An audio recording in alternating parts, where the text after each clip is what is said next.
Ang hirap maging sanggol. Biruin mo ang katinang likod mo tapos gatas ang ibibigay sa'yo.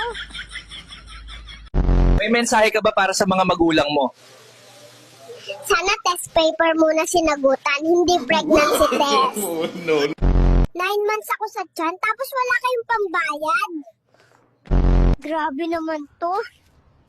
Di man lang ako na-inform na ganito pala dito. Puro bembang lang alam. Ano ang plano mo sa buhay? Gusto ko maging CEO para may pambili ng gatas at diaper ko. Kumusta ang buhay, baby?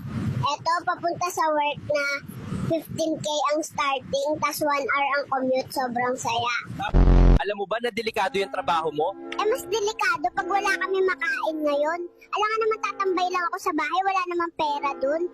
Congrats, first day mo dito ngayon. Kamusta? Nakita ko na ang gusto kong makita. Ibalik niyo na ako sa tiyan ng nanay ko. Huwag ka scroll ng scroll, bakla. Magtrabaho ka din.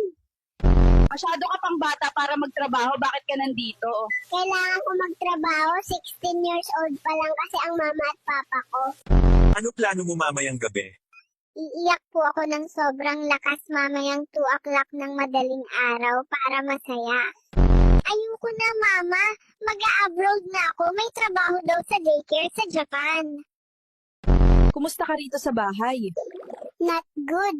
Yung nanay ko, buong araw nasa telepono imbes na pakainin ako.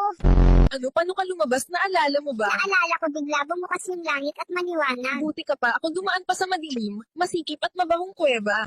Sabi mo, gusto mo nang bumalik sa mama mo? Hindi na po. Anak po pala ako ni Superman. Anong gusto mo paglaki mo? Gusto ko maging artista para sikat ako at marami pera. Anong plano mo pag uwi mo sa bahay? Mag-ipon. Kasi mukhang ako na rin magbabayad ng kuryente namin. Ma! Taasan daw yung singil sa kuryente. Paano na? Aircon pa naman tayo gabi-gabi. Babalik ako sa sinapupunan ng nanay ko. Bakit gusto mong bumalik? Kasi mahirap lang si nanay. Yo, kakababa ko lang, ehehe. Gusto ko, refund, nasaan na dok ko? Biilis, wag na mag-sek-sek round. Si mama at papa, walay pambili ng snack-snack. Tulungan nyo ko.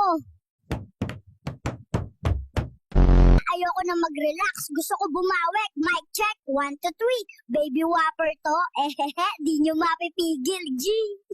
Kap, irereklamo ko ang papa ko kasi lagi na lang inuubos ang gatas ni mama. Wala nang natitira sa akin.